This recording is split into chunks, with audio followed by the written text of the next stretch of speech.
sa extrajudicial killings. However, meron po tayong isang resource persons na inimbitahan to speak about yung nangyaring pagpatay sa kanyang asawa sa Davao, no, when the Davao Dumoy raid was implemented, where a warehouse of shabu was discovered.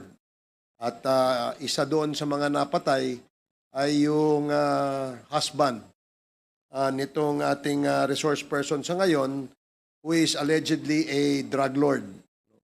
So gusto nating bigyan ng pagkakataon nito nang sa ganon makita natin kung ano ba yung sirkumstansya sa likod ng pagkakakulong nila, no? At pagkakapatay sa kanyang husband. So yes, Congressman Paduano. Chairman, ano lang po, can I request that before we proceed with Ms. Jed Pilapil, can we discuss first the related doon sa drug quotas that was discussed during the previous hearing?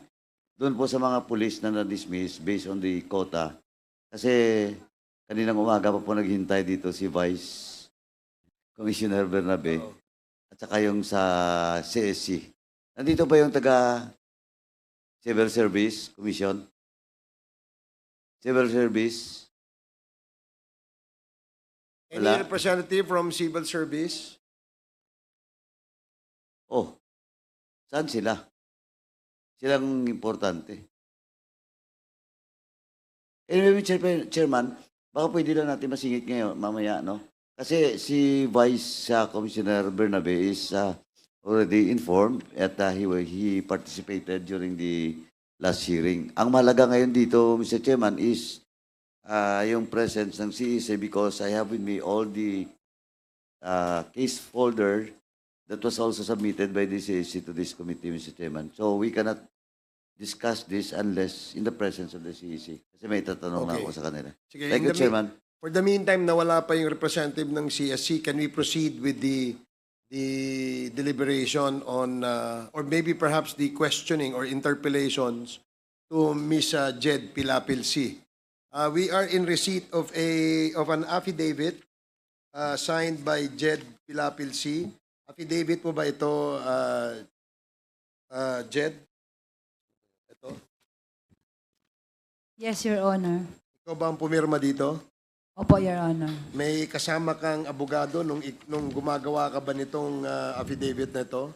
Opo. At ito ay buong puso mong ginawa, walang nag-impluensya, walang nagtumakot, walang nag-pressure sa'yo. Wala po, Your Honor. Okay, so dito ka ngayon, voluntaryo kang humaharap. Opo, Your Honor. May abogado ka bang kasama? Wala po. Gusto mo bang bigyan ka namin ng abogado? Kung kinakailangan po, Your Honor, okay naman po. Sige, kung pagka ang pakiramdam mo, ikaw ay tinatanong, lalabag ang iyong karapatan,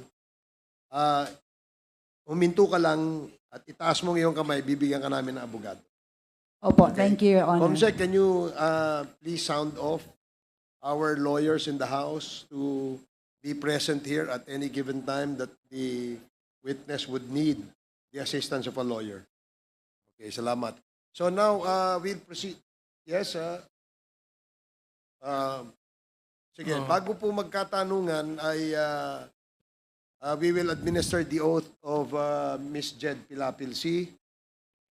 And the rest, those that attended this committee hearing for the first time, maaari po ba tayong mag-oath? And Comsec, please administer the oath.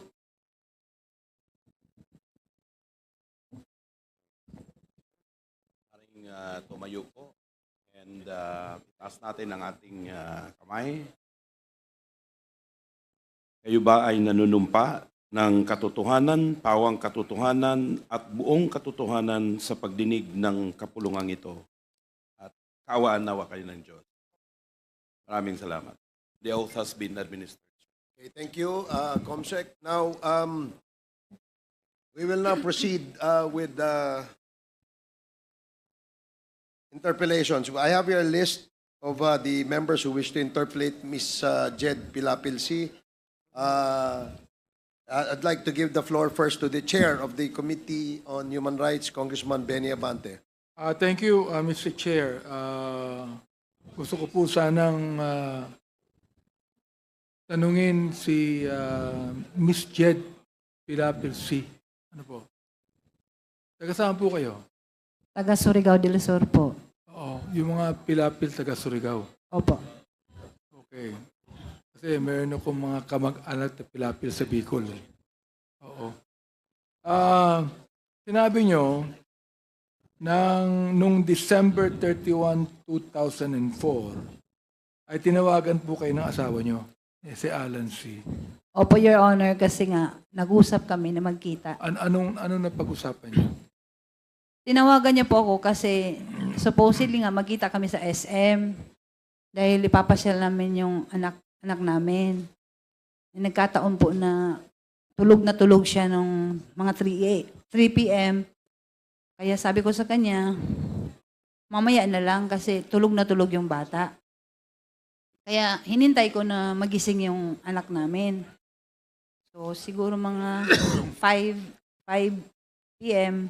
Ilan po ang anak nyo? Isa lang po. Okay. Tapos, nung 5 p.m., kaya Lalaki siya, lalaki. babae po. Ilang taon na siya? Actually, nung iniwan ko siya, 3 years old pa lang. So, 20 years na po ako, 23 na po siya. Okay. Nasaan po siya ngayon? Yung anak Nandito po, sa Manila po. sa Manila. Okay. Nagpunta pa kayo sa SM? Opo, pumunta po ako mga 5, alas 5 na po ng hapon. Nagmadali ako kasi nga 5 p.m. na yon. Tapos, nung pagdating ko sa SM, nalaman ko na mga 6:30, mag-close na pala. Almost 6, dumating ako doon. So, nung pag-park ko ng sasakyan, tinawagan ko agad siya kasi nga, makikita kami doon. Ang nangyari, hindi na siya sumasagot. So, nagmadali ako ng tawag, nagpaulit-ulit ako ng nag-dial kasi kailangan ko nga siya na magmadali kami kasi wala kaming bigas at that time. Kailangan kong bumili ng bigas kasi yung katulong namin nakalimutan niya. So ngayon, hindi man talaga siya sumagot, pumunta ko sa Gloria Maris kasi wala kaming ulam, magbili na lang kami. So yun sa shortcut, hindi talaga kami nagkita. Umuwi ako ng bahay. Pagdating ko doon, kasi nandun yung mother-in-law at saka father-in-law ko galing China. Naiwan sila sa bahay. Anong oras kayo umuwi ng bahay? Siguro kasi natapos ako sa SM mga 6:30. Siguro by mga 7:30 nasa bahay na po ako. Nakabalik na po ako. Pagdating ko po doon, hinanap ng mama niya, yung parents niya, bakit daw hindi ko kasama si Alan. Sabi ko po, hindi ko siya nakausap, wala. Pilipino po ba si Alan o Chinese? Ano po, Your Honor? Pilipino ba si Alan o Chinese? Chinese po. Chinese. Hindi siya Pilipino. Hindi po. Okay. So, anong pagkakilala niyo sa kanya? Matagal na kayo mag-asawa nung at that time, nung Hindi po. December 31, 2004. 2004. Matagal na ba kayo mag-asawa? Hindi po kasi 2000 lang po kami kinasal, July. So parang almost mga 4 years and 4 months pa siguro, mga ganyan. Okay po ba ang buhay niyo? Maganda ba yung pamilya niyo? O, ano po ba kalagayan ng buhay niyo? Sawa ng Diyos, okay naman po kasi nga businessman naman po siya. Maayos naman, kaya lang ito nga ang realidad dahil na sinuway ko yung mother ko nung nag-asawa na ako. Naging battered wife ako. Opo. Ano ibig sabihin ng battered wife? Nananakit po siya Si kasi... Alan C. Opo. Sinasaktan ka. Opo, Your Honor.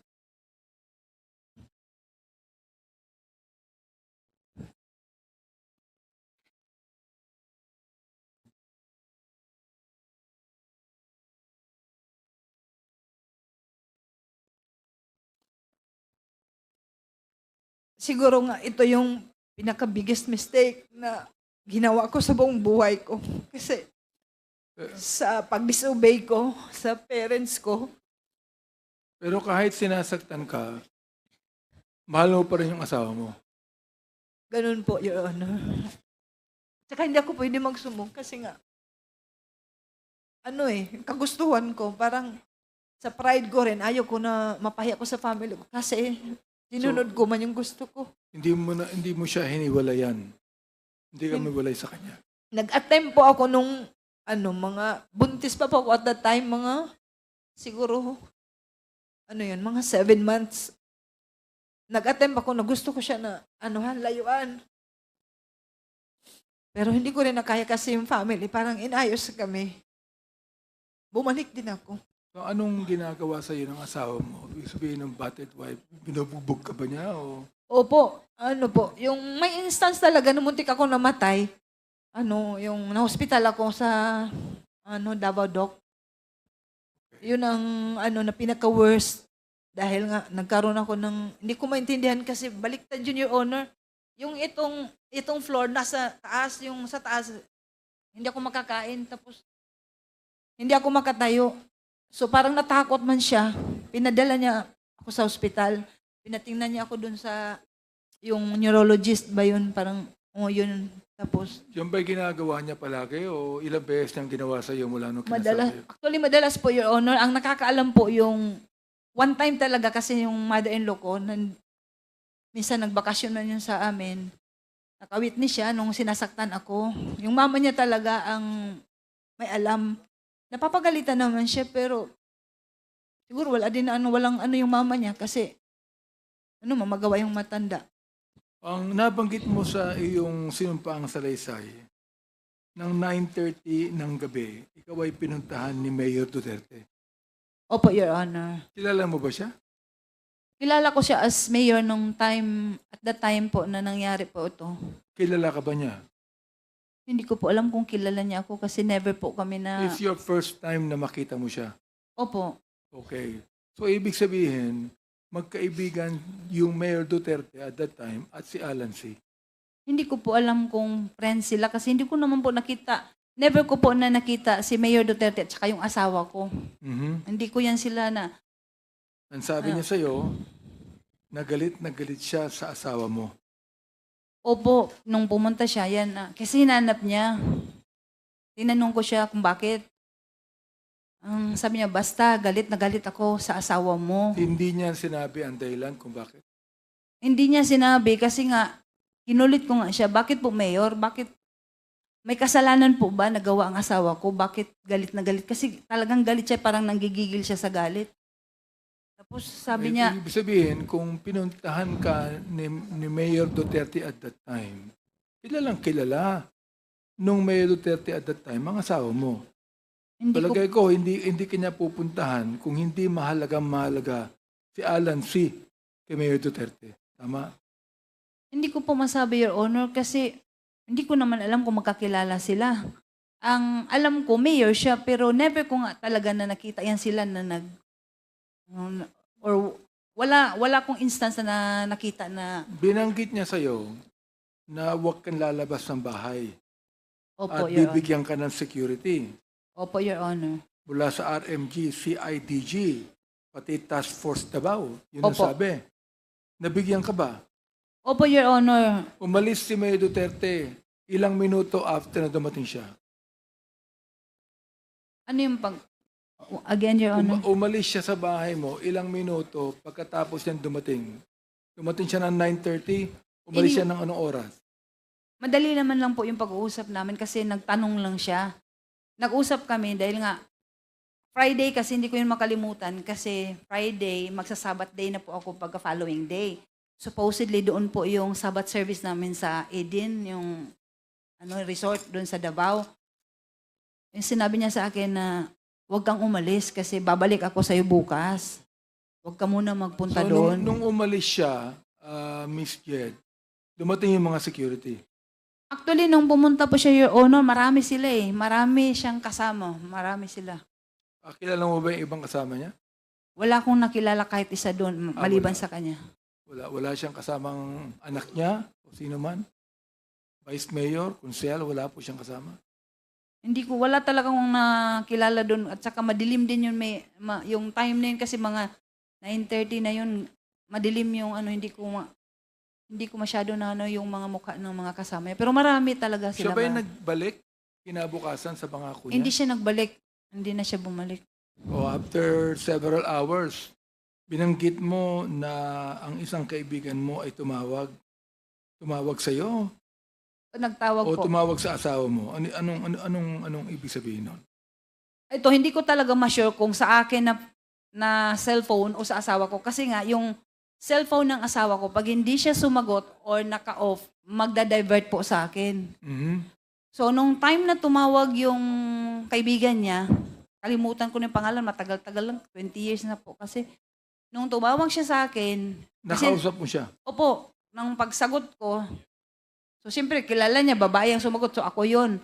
Nung pagsagot ko, sabi niya, Mrs., buksan mo television kasi, yung Dumoy ni Raid, nandun ang asawa mo, nandun si Alan, may namatay doon, may mga namatay. Parang hindi ako makapaniwala. Sabi ko, kasi alam ko may nakarenta doon yung bahay ko. Sabi ko, hindi, may nakarenta doon. Sabi siya, hindi, buksan mo television. May bahay ka doon? Yung, actually kasi, Your Honor, yung Dumoy na property is nakapangalan po sa akin. Nakapangalan sa'yo? Opo. Ang Dumoy property. Opo. Yung pinagganapan ng krimen. Opo. Yung nirentahan ni Alex Kim, nakapangalan yun sa akin. Meron nga kami yung contract of lease. Gaano kalayo yun sa Arlene apartment kung saan ka nakatira? Medyo malayo po, Your Honor, kasi Toril yun, yung apartment namin, nasa ano lang yun sa Agdaw. So malayo-layo. Ibig sabihin, Turil yung Dumoy, yung Arlene nasa Agdaw. Sa Agdaw, malapit. Which is how many hours away? Mga 30 minutes o 1 hour? Hindi naman siguro maabot ng oras. Okay. Ang nabanggit mo, noong January 1, 2005, inimbitahan ka ng PDEA sa kanilang opisina. Nagpunta ka, di ba? Sa PDEA, opo. Okay, PDEA. Oo. Kilala mo ba yung PDEA ang nakipag-usap sa'yo? Hindi ko sila kilala nung una kasi wala akong kilala doon kahit isa sa kanila. Okay. Nakilala ko na lang sila nung may mga ano sila yung parang dito, mga sa pangalan. Kaya So, nakikita. sino po ang PDEA na nakilala mong kumausap sa'yo? Na Yung- in-interview ka? Una, yung si Monte de Ramos po. Sino po? Sino po? Monte de Ramos. Namatay na po yun, Your Honor. Ang alam ko. namatay na. Opo. Anong kinamatay niya? Base lang po sa sinabi sa akin kasi before po siya namatay, nagpunta pa yun ng jail. Parang heart attack yata. Hindi ko talaga sure, pero Heart yun attack? lang. Opo, Oo. yun lang Hindi- ang sinabi Hindi po sa siya namatay sa pakikipaglaban. Hindi ko talaga sure kung ano, pero ang sabi na daw siya, na heart attack. Sino pa ho ang nakausap mo niyo sa PDEA? Yung si nakilala ko na yun, si Val Carillo. Val Carillo. Opo. Ang kanyang apelido ay Carillo. Opo, Your Honor. Siya po ba'y buhay pa? Wala na talagang balita, Your Honor. 20 years na nga po ang dumaan. Hindi ko na Yeah, alam, hindi ko na nga kilala siguro kahit mga mukha nila. Hindi ko na Okay. matandaan. 20 years. Alright. Sino po itong si Alex Kim? Yan po yung nag-rent ng namin, yung bahay namin. Ano po ang kanyang relasyon kay Alan C? Actually, first time ko lang talaga na nakita si Alex Kim, pinakalala sa akin ng asawa ko. Sabi niya, magre-rent nga daw kasi mag-open daw sila ng business. Yung sa Dumoy. So Yun. business partner po siya ni Alan. Hindi ko alam kung business partner sila, pero ang sabi niya sa akin, mag-open ng business si Alex Kim. Yun ang sabi niya. Ito ba si Alex Kim ay Chinese din o Filipino? Hindi ko maintindihan, Your Honor, yung nationality niya, honestly. Kasi nga, marunong siya mag-Korean, marunong siya mag-Japanese, marunong siya mag-Chinese, marunong siya mag-Tagalog. Kaya hindi ko alam kung Korean, Chinese ba siya o ano. Kasi nagtaka nga ako, kaya nalaman ko, kasi nagyabang siya. Salita siya ng Korean, sabi ko, parang matalino siya. Sabi ko, bakit ang dami niyang alam na mga languages? Marahil kaibigan din ito ng the then Mayor Duterte, si Alex Kim, correct? Hindi ko po alam, Mayor. Hindi ko po alam na si Mayor at saka siya magkaibigan. Kasi nakita ko lang po si Alex Kim nung pinakilala nga ni Ala, nung asawa ko, na magre-rent siya ng bahay. Ito namang si Hong Ming na may-ari ng DCLA Plaza. Ito po bang DCLA Plaza nasa Davao po. Davao Yun. City mismo? Opo, Your Honor. At ang may-ari ay si Hong Ming. Opo, yun po ang pagkakilala ko sa kanya, Hong Ming. Kasi yun ang tawag ng asawa ko, Hong Ming eh. So ito Hong yung ito yung ano yung full name niya? Honestly, Your Honor, hindi ko kilala kung ano talagang pangalan niya. Kasi nga, pag yung asawa ko, sabi magpunta tayo kay Hong Ming kasi nga may display area kami doon sa mga mattresses, yung foam. Hindi kaya itong si Hong Ming ay si Michael Yang din sapagkat si Michael Yang nagsasabing siya ang may-ari ng DCLA Plaza? Honestly, ito Your Honor, pinakita sa akin yung picture kasi may sa akin na yung friend ko, sabi niya, hala Jed, yung asawa mo na ungkat na naman yung kaso nyo kasi si Michael Yang. Kilala mo si Michael Yang? Sabi ko, hindi ko kilala yan si Michael Yang. Sabi niya, yung may-ari ng DCLA. Sabi ko, ang pagkakilala ko sa may-ari ng DCLA, si Hong Ming, hindi ko kilala yung Michael Yang. Therefore, dahilan dun sa usapang yan, nakita mo ngayon na ang may-ari ng DCLA na Hong Ming ay si Michael Yang din. Nakita ko yung picture. Opo, siya po yun. Meron ba kayong dalang picture ngayon ni Hong Ming o ni Wala. Michael Yang? Wala po akong picture sa kanya. Pero may pinakita ka sa akin kanina. Yung Pwede bang ipakita natin ang picture ni Michael Yang? Palagay ko, makikita mo kung sino siya. I-flash natin po ang picture ni Michael Yang.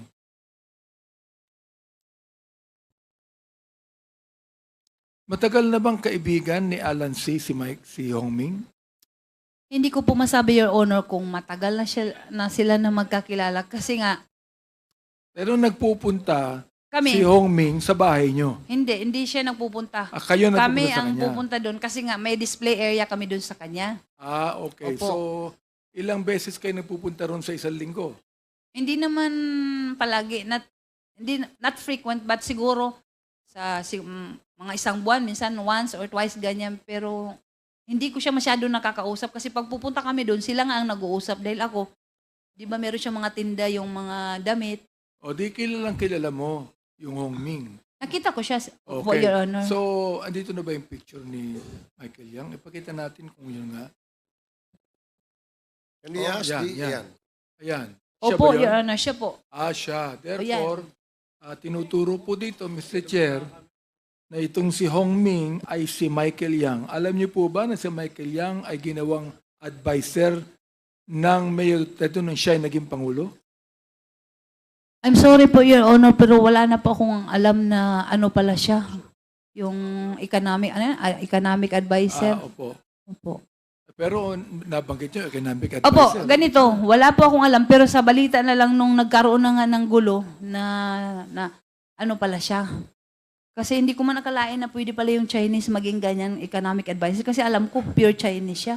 Sino po ang nagsabi sa inyo na drug lord ang asawa niyo?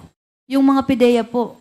Pidea mismo Opo. ang nagsabing drug lord ang asawa ninyo. Opo. Pero hindi nila sinabi na itong si Michael Yang drug lord. Never po napag-usapan si Michael Yang nung time po na kinakausap ako ng mga pideya. Hindi ko po yan narinig sa kanila yung pangalan ng Michael Yang.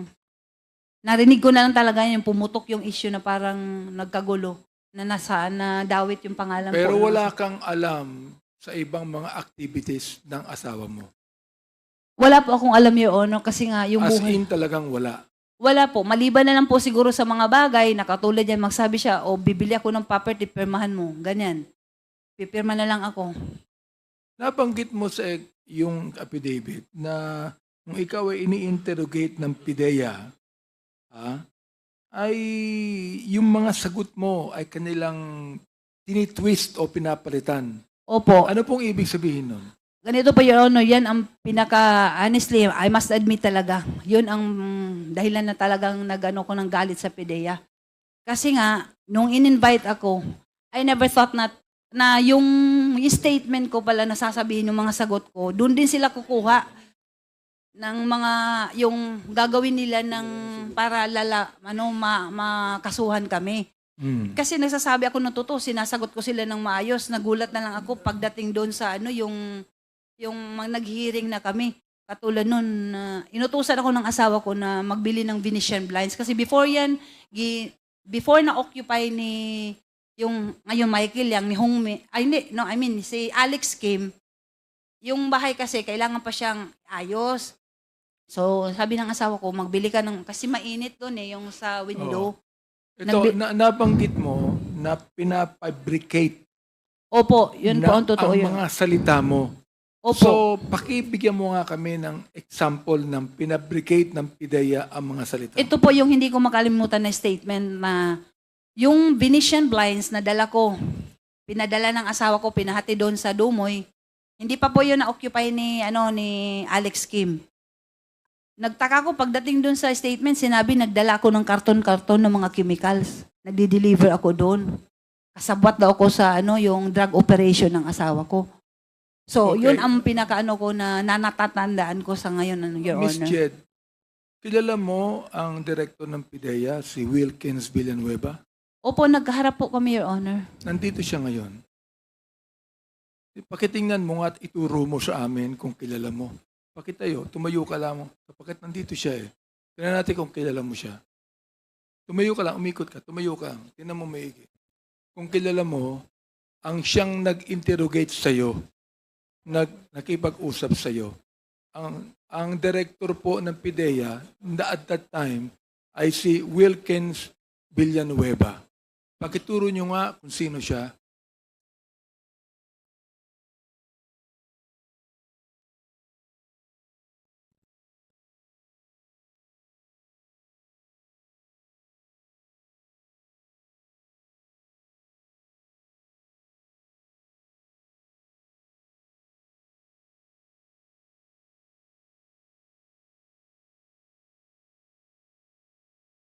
Kilala nyo na po siya?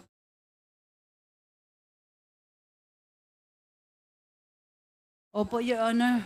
Sino po siya? Medyo tumandaan na po siya kasi parang ko muna. Pakituro nyo nga po kung sino, kung nakita nyo. Medyo tumanda na nga siguro dahil Kasi pa, 20 nag-iba years na na yun eh. opo, kasi Oo. parang medyo naalangan niya kung siya nga ba talaga. Director Wilkins, pwede po bang tumayo kayo sandali? Pakitayo nga, Miss Jed, ayan. Yan si Wilkins Villanueva. Siya ba ang nag-interrogate sa'yo? Siya ba, hindi pa kita pinapaupo, siya ba ang nag-fabricate ng mga salita mo? Hindi po, si Sino? Monte de Ramos po. Monte de Ramos. Opo. Pero yung Monte de Ramos, kasama ni Wilkins at that time. Sa palagay ko po, kasi nasa office po kami ng PIDEA, tao niya po kasi siya po yung So dun. sila ang nagsabi na ikaw ay nagdala ng mga karton-karton na mga chemical sa Dumoy. Opo, Your Honor. Oh. Mr. Wilkins, are you agreeing to what Miss Jed said? No, Your Honor. No, you're not. Oo. Alam mo, nung kinausap ka rin namin noon panay ang mo Mahilig ka sa no? Dapat ang pangalan mo yung pangalan nung kalaban ni James Bond, si Dr. No. Mahilig ka sa no So nagsasabi ka ng totoo at nagisinungaling si Miss Jed. Is that what you're saying? Mr. Chair, ang investigador ko noon Is ay that si... what you're saying? Mr. Chair, can you please Will you repeat please the question? answer me directly? Answer me directly. Mr. Chair, can you please repeat the question, Mr. Chair? Ano ba yung question? 1 minute suspension.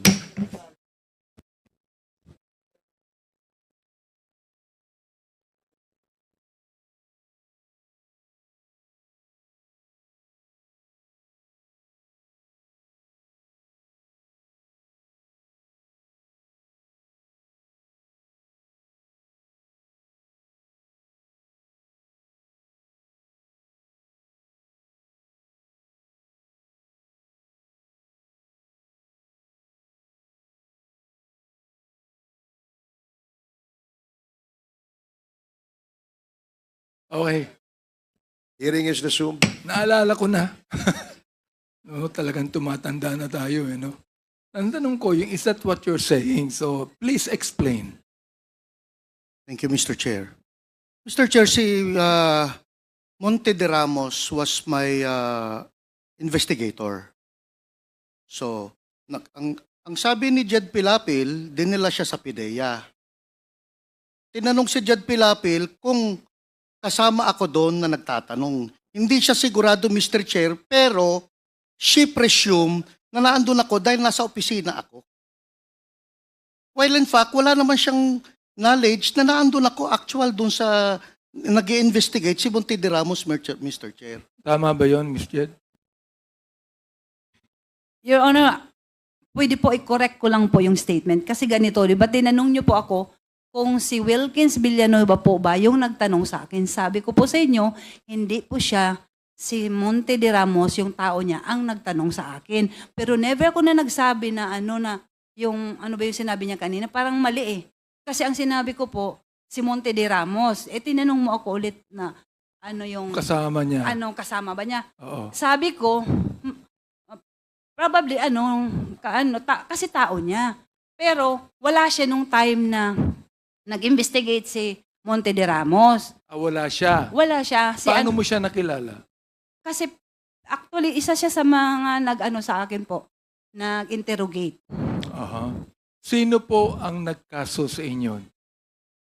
Ang PIDEA? Hindi ko po alam pero sila po ngayon nag-file ng case sa amin. Sila ang nag-file ng case sa inyo. Opo, kasi Ano po ang ebidensyang ipinakita sa inyo? actually, Your sa Honor, korte? hindi ko po alam kung ano po. Kasi nga, Sapagkat na-convict ka, di ba? Convicted yun ang ka. actually, ayoko na nga sana itong balikan, Your Honor, 20 years ago. Medyo masakit na I was able to forgive sa PDEA. Kasi parang kung ano man yung ginawa ng asawa ko, kasi nasira yung buhay ko at saka yung anak ko. I've learned to forgive kahit si Sir Wilkins. Ayoko na sanang balikan to. Sa totoo lang kasi masakit yung ginawa nila. Ang worst doon kasi nung time na ano ba yun, basta yung hindi ko maintindihan kasi yung inquest ba yan na before yun, nag-waiver pala ako, pina-waive ako ng, hindi ko alam kung lawyer ko, hindi ko rin naintindihan kung bakit, basta ang sabi, mag-waive ako dahil makasuhan daw sila ng illegal detention dahil wala nga kaming kaso sa totoo lang po, Your Honor.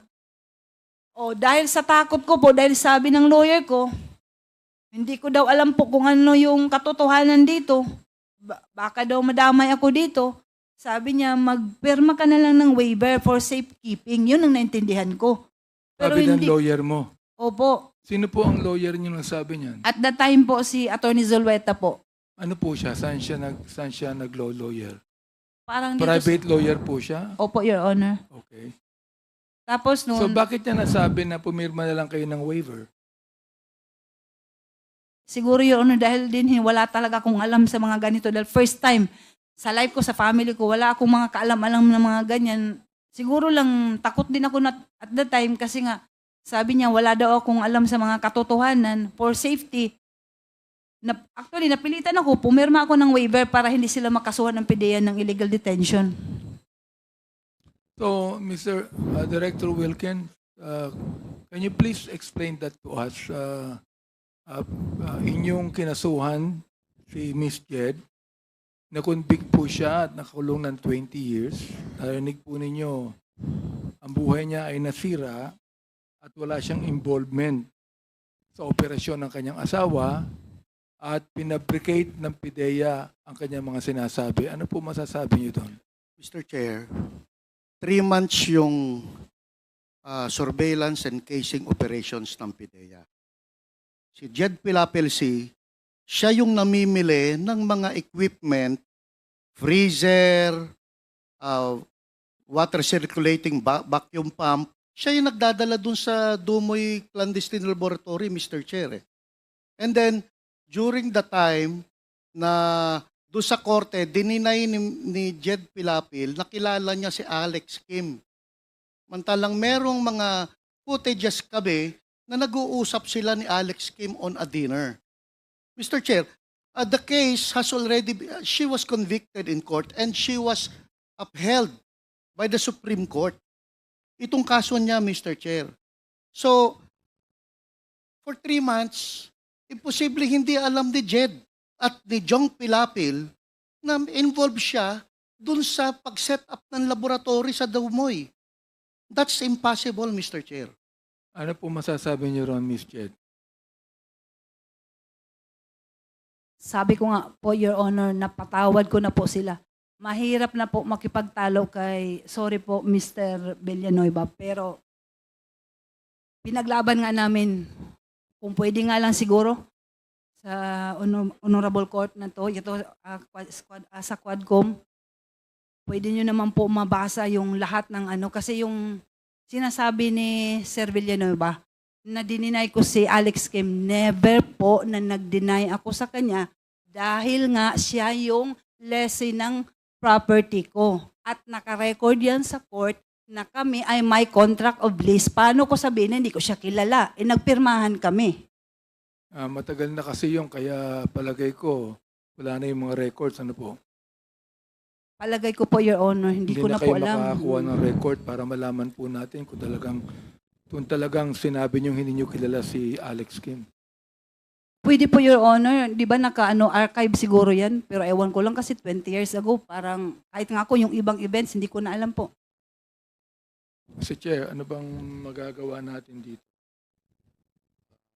Yes. Kung halimbawa, kung makita natin na talagang totoo ang sinasabi ni Mr. Wilkins o totoo yung sinasabi ni Ms. Chen. Chairman Karaps, Chairman, before, with the indulgence of Congressman Benny. Anyway, Sir Wilkins, doon sa narration ni Jed, tama po ba na of course, again, you will not remember the exact date, but dito, tandaan ni Jane, noong January 4, 2005, inimbitahan niyo daw si Jane, si Jed, at saka sa opisina niyo. Hindi ko ma-remember yung Oh, date. yung date. Pero, Basta but you inimbitahan confirm. siya. But you confirm.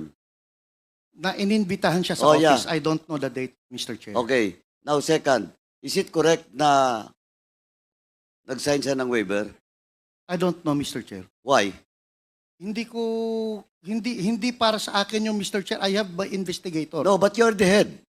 Hindi na usually Ay, Sir Wilkins. Maglulukuhan ba tayo dito? no, Mr. Chair. Kasi sa akin, Mr. Chair. Project mo yon. Yes, Mr. Oh, Chair. ngayon, kinuha niyo yung subject, yung supposedly suspect, without a warrant. Di ba tama? Without a warrant? The invitation? Yes, Mr. Chair. O now, para hindi kayo makasuhan, nag-waive siya. Pumirma ng waiver, tama? Hindi ko alam, Mr. Chair, kung nag-waiver siya because my investigator, sila yun, Mr. Chair eh. Usually, Mr. Chair, pag head Mr. ka ng Wilkins, office, Mr. Wilkins, ikaw yung head of office, napakalaking project, tapos hindi mo alam, tapos hinayaan mo yung mga tao mo na papirmahin yung subject or yung suspect for a waiver? Mr. Chair, as head of office, ang in charge dyan is investigator. I delegate the job sa investigator. Anyway, Mr. Chair, may lawyer sila, Mr. Chair eh.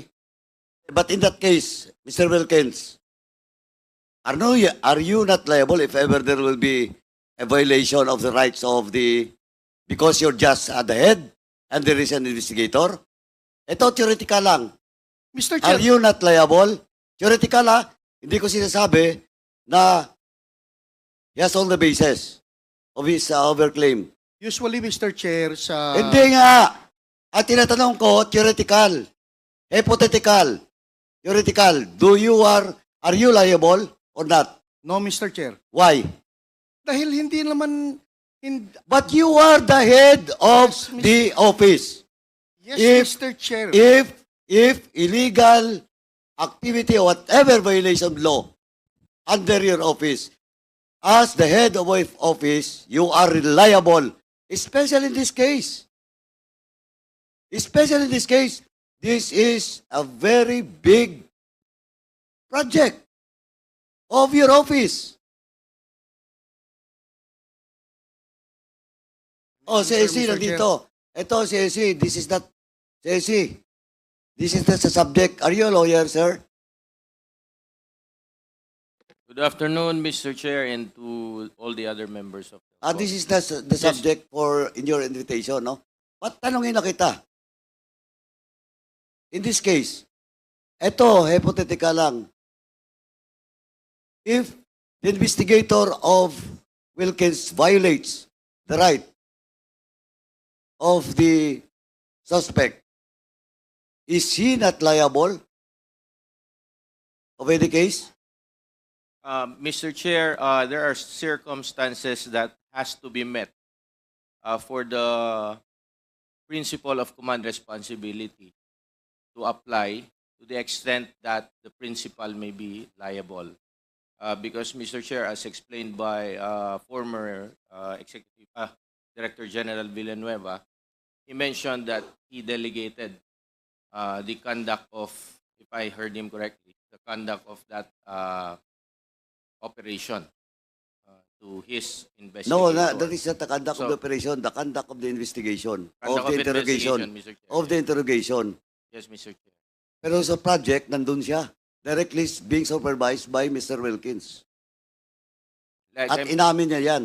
Well, in fact, nagyabang pa siya dito. That is not a project of a Sierto, that is my project. And that's in record. Now, in that case, attorney, yes, Mr. Chair. is he liable? Again, Mr. Chair, as I've mentioned nga po, there are circumstances that would qualify Cora po. Paduano, Ah. the indulgence na nilang attorney. Ang tanong natin is he liable on the basis of command responsibility? Mr. Chair, as I am explaining, there should be qualifying circumstances present in a case for a principal to be liable under command responsibility. There is, just like what you've said, that he delegated the authority to investigate. Kumonte de Ramos. Hindi na makapagsasabi ngayon, patay na eh. Palagay ko, namatay siya dahil dyan eh. Mr. Chair, Pangalawa, walang arrest warrant. Is that a violation too? Mr. Chair, if I heard the representation of Mr. Villanueva correctly a while ago, the matter is already decided with finality in the Supreme Court. I would not like to comment on the merits thereof as it may violate our duty as lawyer as far as there is already a decision made by the Supreme Court. But again, with regard po doon sa possible accountability, administrative accountability or liability of Mr. Villanueva as the principal or head of the office during the time of that conduct of investigation, it will all depend po dun sa mga attending circumstances. Because as I mentioned, Mr. Chair, one of the requirements is that the principal should know that there is an irregularity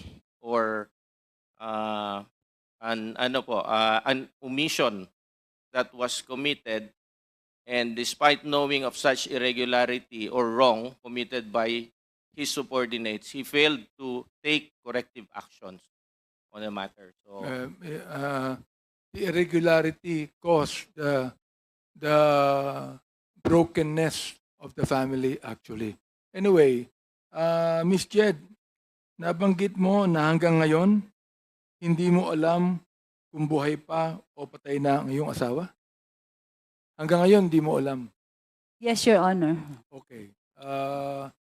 Mr. Wilkins, alam mo ba napatay na si Alan T?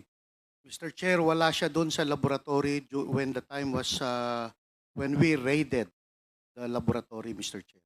So hindi mo rin alam kung buhay Hindi siya. ko alam, Mr. Chair. Oh, okay. So, ayan.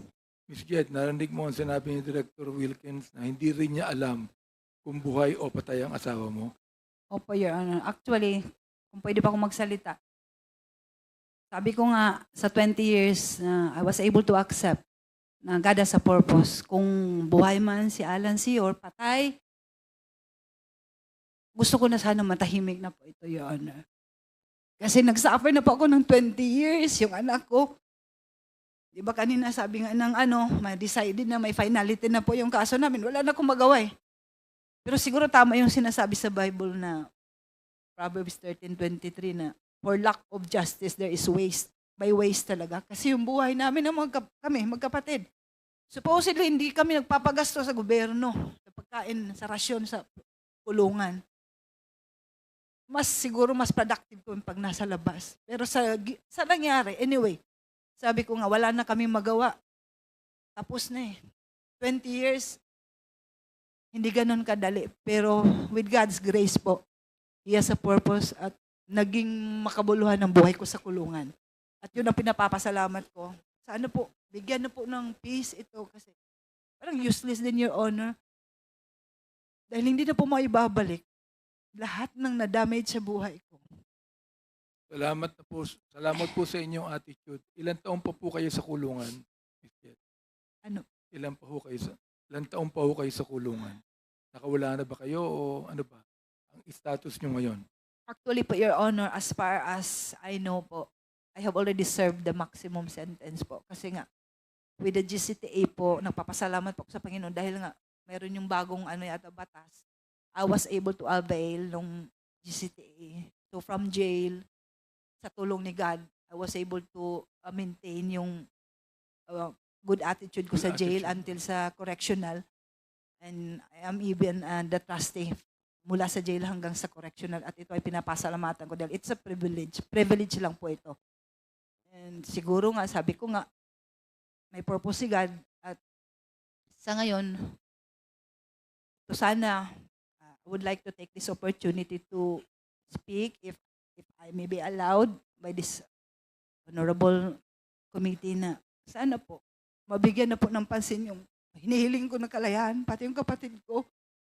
Kasi 3 years old pa po yung anak ko, mag-23 na. Ang hirap i-explain sa kanya kung bakit hanggang ngayon nandito pa rin kami ng kapatid ko. Ang iyong kapatid na convict din.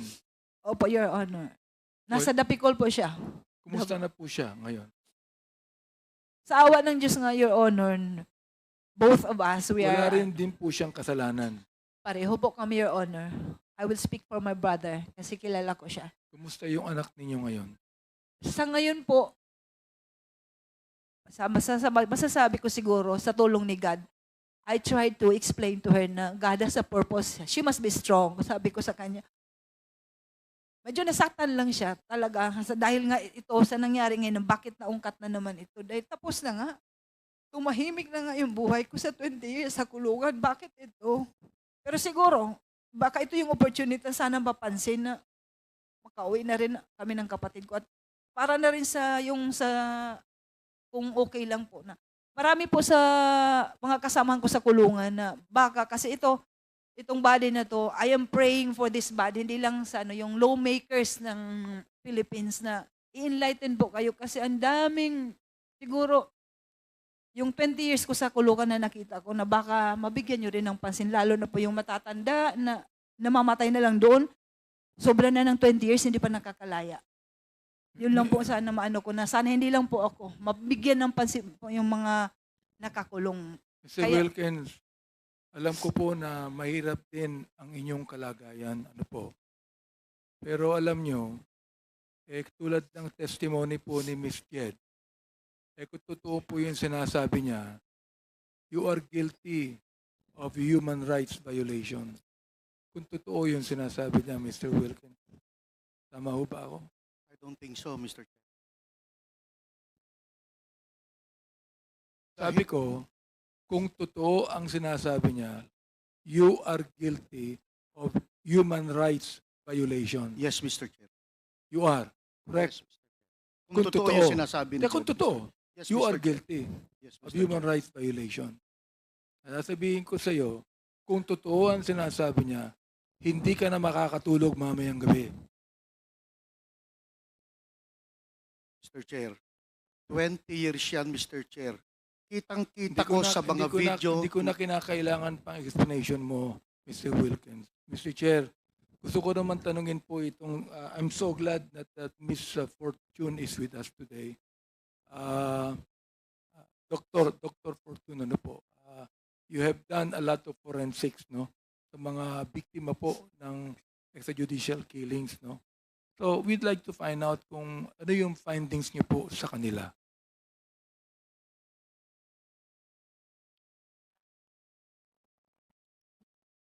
Good afternoon, Your Honors, Mr. Chair. I have been in practice in the Philippines as a forensic pathologist for almost 30 years. And yes, I have seen time and again these so-called victims of extrajudicial killings. And lately, I have been busy with the victims or the deaths during the war on drugs from 2016 onwards. I have seen some autopsies, and I am now in the process of examining skeletal remains as well. I have seen other deaths involving, that's it, allegations of drug use even before 2016.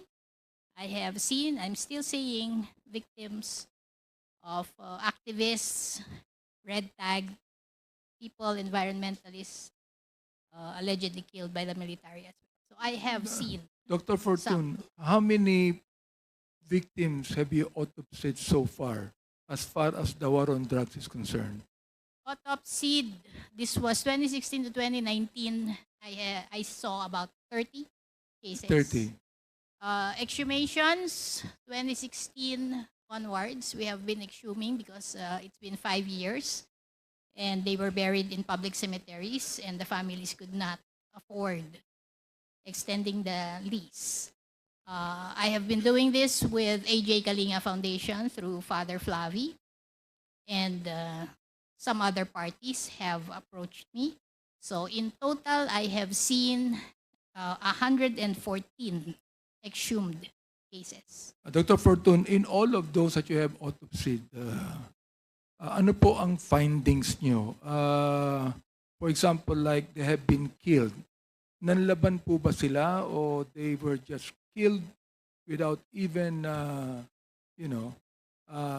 lumaban o talagang nanlaban?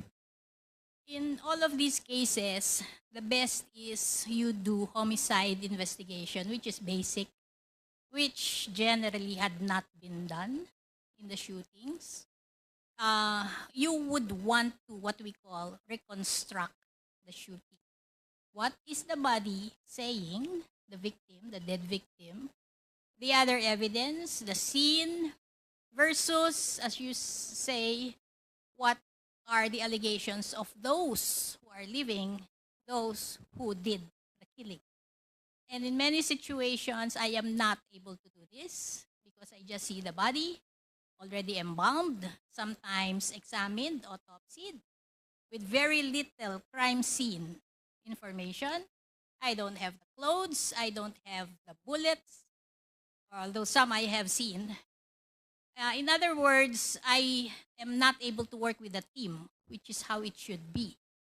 But in answer to your question, nanlaban ba sila o hindi, sometimes it is obvious that these people are restrained. So there are marks of restraint. What do you mean restrained, Dr. Fortune? They are cuffed. Okay? That's one. And this... Were they tortured first before they were killed?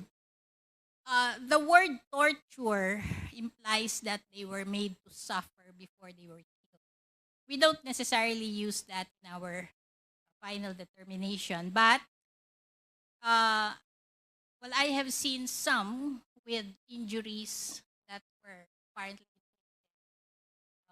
before they were killed, but this is a case very memorable to me, but not necessarily involving drugs. This was Mr. Randall Echanis. So, but the issue again of did they fight back? And therefore they had to be shot. That is very common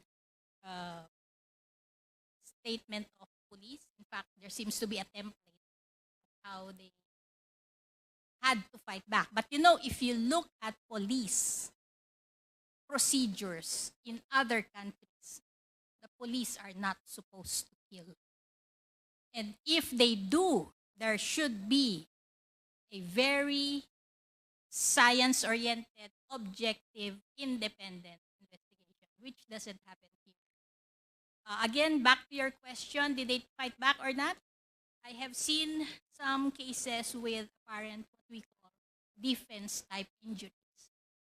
Sometimes the bullet is still embedded here, or you have through and through gunshot wounds. I'm seeing that. I saw that in some of my autopsies and in some of the skeletal remains I am examining. But really, how do you determine what happened?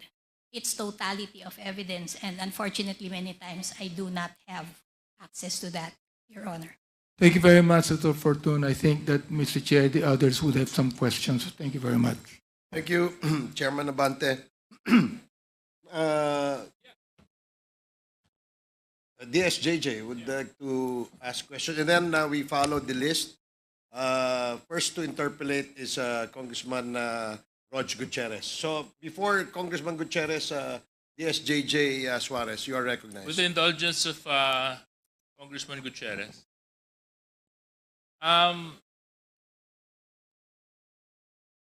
magandang hapon po, Ma'am Pilapil C. Paano po ba namin kayo pwedeng tawagin?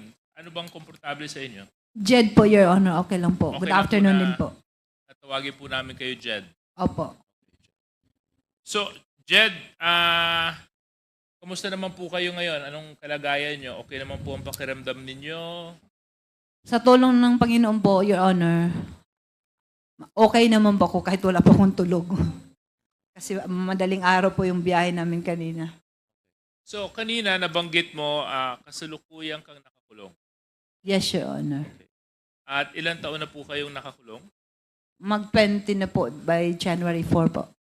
But you said that you might be able to be set free due to good conduct. Tama po ba yun? If God will permit, mapapasalamatan ko po yan. Well, definitely God is just. Thank you, Your Honor. So that's one thing that we can be sure of. So ano po ba ang kasong hinabla sa inyo? Section violation of